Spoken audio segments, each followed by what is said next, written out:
Welcome, my viewers. Welcome again from the studio.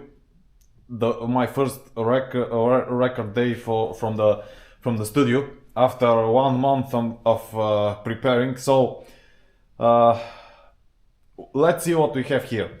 I have a typing desk and a reviewing table. So this table, it's not a desk. This is a kitchen table, so it's very unstable. It's not good for typing, but it's the best I could think of for reviewing. So let's begin. Let's begin first from the veteran, the Royal 5. I call it the drawer. It looks like a drawer. It feels like a drawer. It's edgy like a drawer. Good old school antique. Yes, it's antique. I think it's from 1960, 16. At least that was the year mentioned in the ad. It was in perfect condition, absolutely perfect condition, and it's absolutely rare to find a Royal with Cyrillic in Bulgarian standard. So it was probably a special order, not a mass production. Very valuable and very rare machine. In almost perfect condition. Almost perfect condition. You can see the stamped inscription here on the front. It's worn. The wooden spacebar also, but other than that, there is no oil, there is no dust, there is no anything like that. Even here on the back of the carriage, you can see everything is just perfect. There are no magic margins here, like most of the other Royals. It is probably too early machine for the magic margins. Yes, the backspace. This is the backspace. It works absolutely perfect. There is a line meter here on the sheet metal. This is the shift. This is the shift lock. This is the carriage, the margin release. The margin release. The carriage release is here. This is the paper release. The carriage release is from here. Not that fast. I prefer not to use it. Someone has tightened the spring so much. You can see here, even the belt is brand new. So someone has paid a good attention to this machine. Not long time ago. I replaced the ribbons. These are modern ribbons. They seem not on place here, but I don't have antique spools to use them. You can see the rubber surface here is very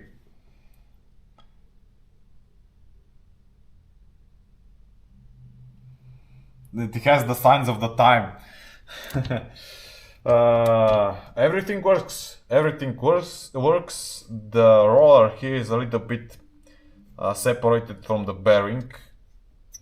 This is the only problem. But other than that, perfect machine. The aligning of the letter S, which is here, is a little bit out of line. That's the only problem. That's the only problem. Other than that, everything works. Is impressively precise for an old machine like this. Very valuable find. Let's see it from the back.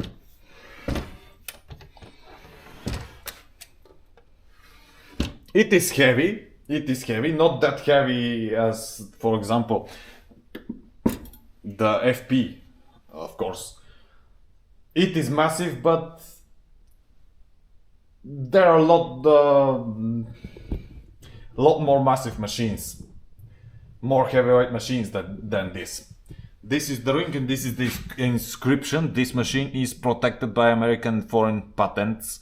Everything on the back is perfect. It's a little bit dusty actually, but other than that it's perfect.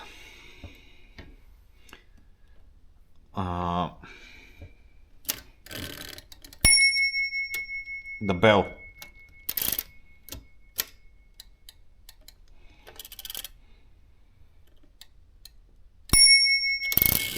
The bell is impressive, really impressive.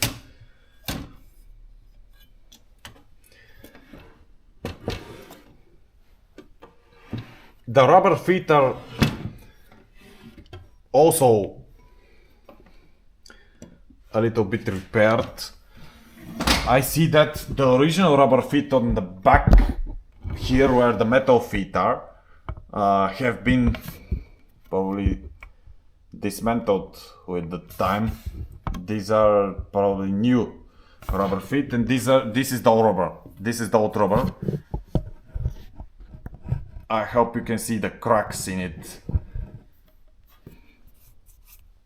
No dust here. There is a little bit of stains, brown stains, but other than that, it looks so clean and so good maintained before me.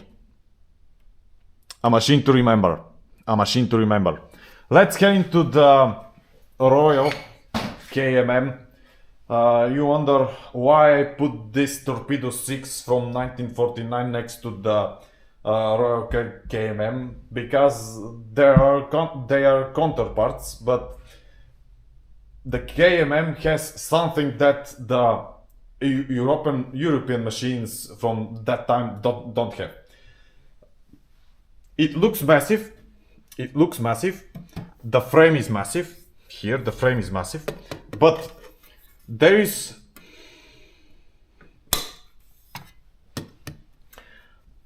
a metal plate here, not sheet metal. It's heavier than sheet metal, but this machine looks like an elegant piece of art. Rather than that, the Torpedo 6 from 1949 looks like a tank. It feels like a tank, it looks like a tank, it's massive like a tank. But the KMM is as elegant as it could be for its time. You can see the difference. It's not like the Torpedo 6, it's not elegant, but I think the KMM is better. I think the KMM is better in this.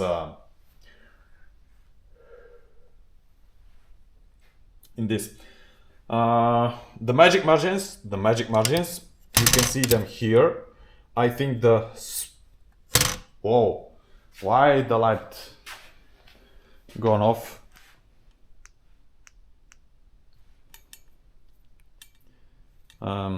This power bank is not charged probably. I should turn the upper lights.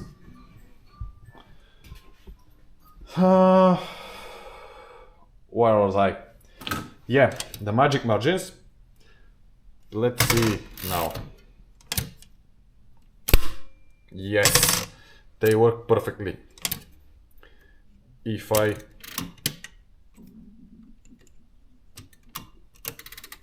yes. There is something special here, which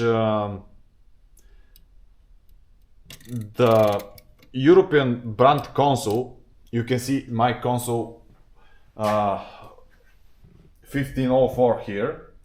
The consoles are the only European brand typewriters that work with magic margins, but these magic margins could be released. This here on the KMM. They have the position hold. This is the position hold where the margin is holding on to the position you set it in. But if you release it, you can see you can move the margin constantly. This is actually very convenient. Very convenient. The right margin. Let's see the right margin.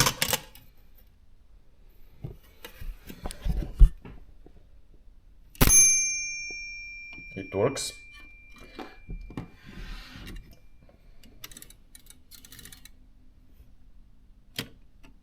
It works perfectly.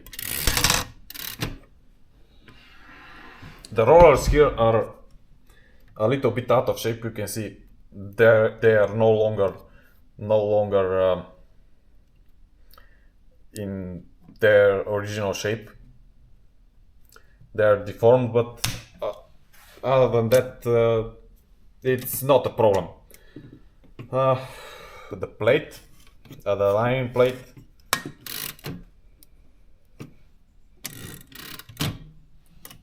Very smooth, very silky and smooth, very shiny. You can see this keyboard. These are actually thinner keys than the European glass keys at that time. Very elegant, so elegant. This is the backspace. This is the tabulator. I haven't set the tabulation in the in a concrete position. I don't know which is the top set and which is the top clear. This should be a top clear. This should be a top set probably. Let's see.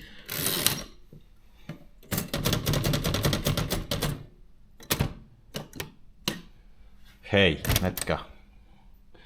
Not like that. This is... Yes, it works. It works perfectly. I have to move the machine a little bit. Let's see now.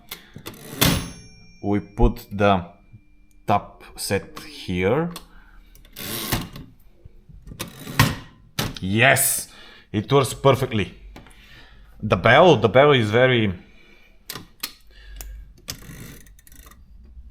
noticeable.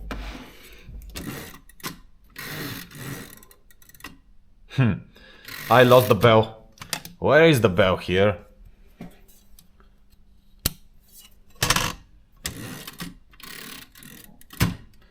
I think I heard it seconds ago. I don't hear it now. This one has no removable platen like the FP. The bar is held on to two joints here, the first and the second one. This is the paper release. This is the gear release. Yes, the gear release, carriage release. This is the line spacing. Here are the numbers: 3, 2.5, 2, 1.5, 1. And this is half. Too many positions for line spacing regulator. This is untypical for most machines. The shift lock, the shift. This is the margin release. The margin release. We have a QWERTY standard.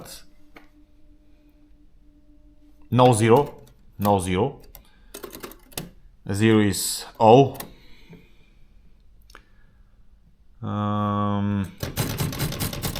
Very stable and very reliable machine. I don't have the right original spool, so I used one of the spools, one of the original spools, and my replacement spool with the new ribbon here. But this spool is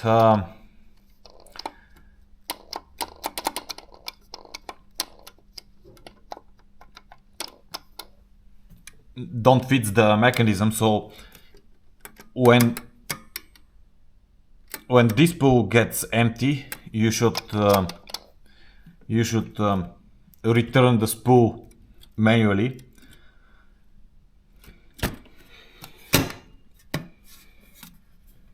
It's better to have the two spools, the two original spools for the ribbon with the machine itself. There is a little bit of insulation here. The basket design, actually, the basket design. Impressive machine. Impressive machine, very elegant machine. If I have to type in English, this will be one of my premier choices for this job. You can see the similarities in the design, actually. Two machines from one and the same period, of course. Two very different conceptions. This has a lot of functions that European machines don't have. For example, the Royals, when you release the carriage to the left, the spools are turning and the ribbon is turning to the left also with the carriage itself. It's very odd. It's very odd setting. The Royal 5 is also doing that. Let's move on to the FP. FP, very elegant machine. Very elegant machine.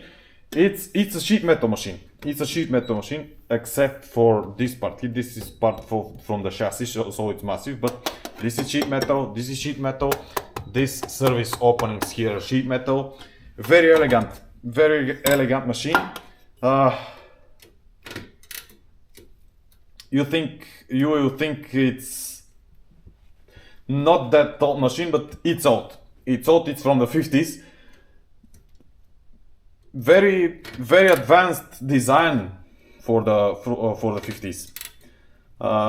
This is the long carriage design. This is the A3 size carriage. It has a standard size carriage, but this is the A3 size carriage.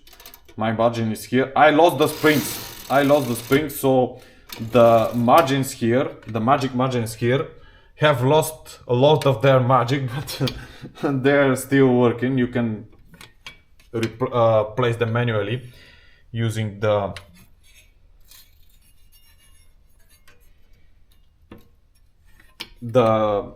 removable panel here.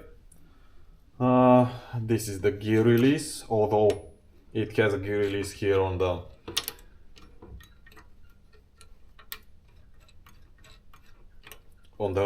knob. This is the carriage release.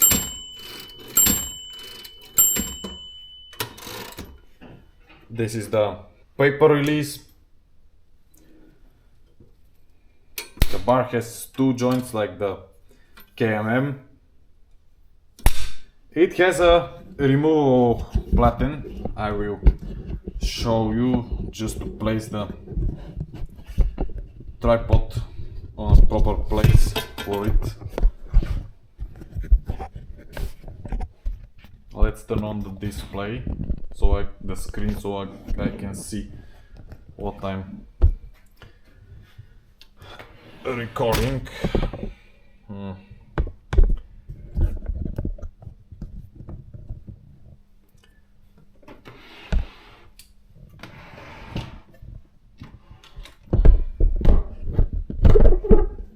I find the place. The original spools have been with the machine itself. I replaced the ribbon from other spools, from new spools to these spools. The cover.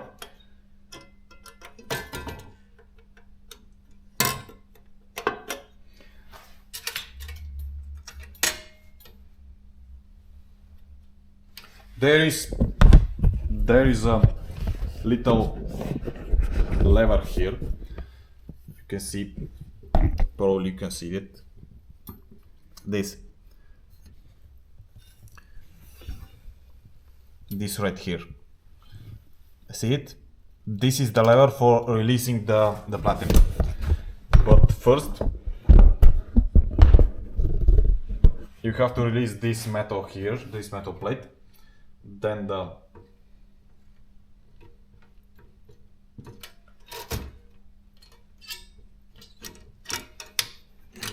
yes, very easy to remove and very easy to clean. You can see there is one big row here. You can see how the paper release mechanism works.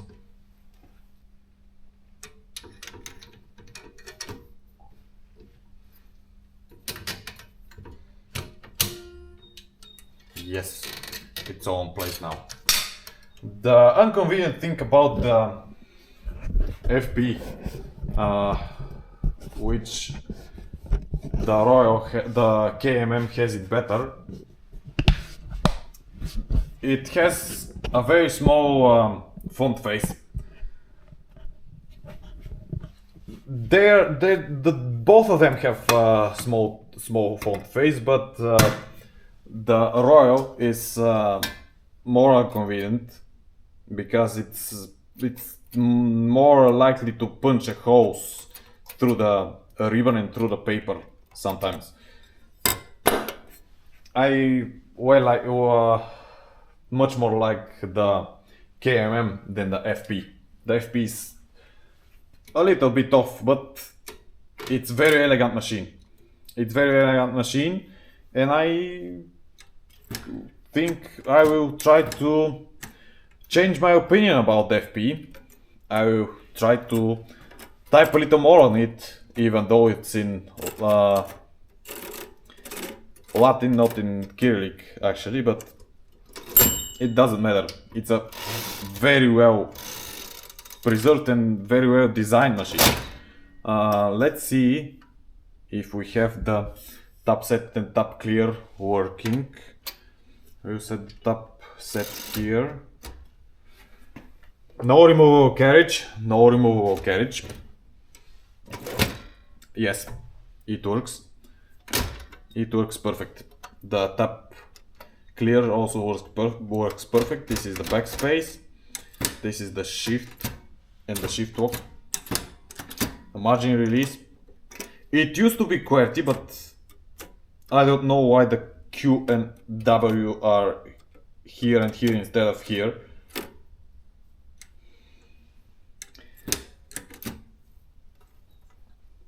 A little bit, it's a little strange. The bell. Let's see how the margin release works. I have to place the camera somewhere.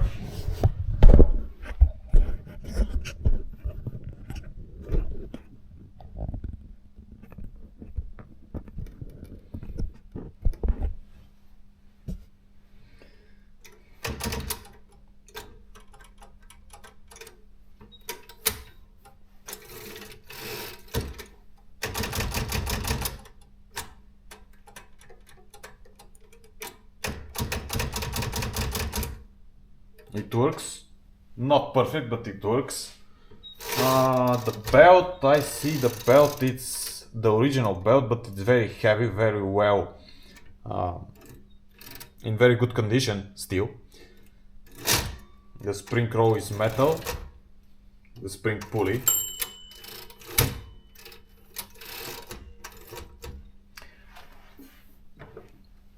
There is the Royal logo on the back. Very good looking machine. Very good looking machine. So I think that is for the Royals.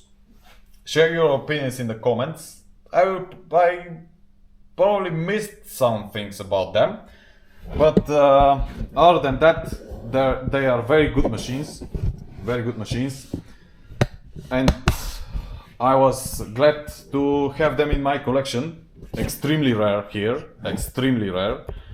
Very valuable, very valuable acquisitions. This is the color selector, 3 positions. I missed the color selector on the KMM.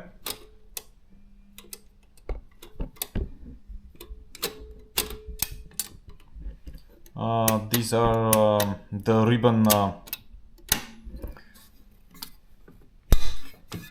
turning shifters.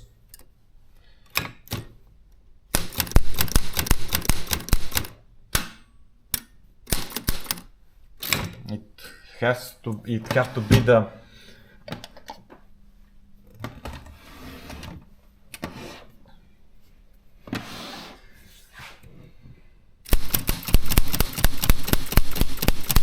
yes, it's correct. It's correct here. Here the right ribbon is turning. My one is not original, so it can turn. It should be the left ribbon that is turning. So that's it for today. Hope you enjoy my review and hope to get a better review next week. I have an interesting machine to show next week. One Smith Corona, which is converted from QWERTY standard to Cyrillic, which is very interesting. Very interesting to be shown in the channel, and I hope you will enjoy this review next week. Bye for now, have a good and successful week, and see you again next time.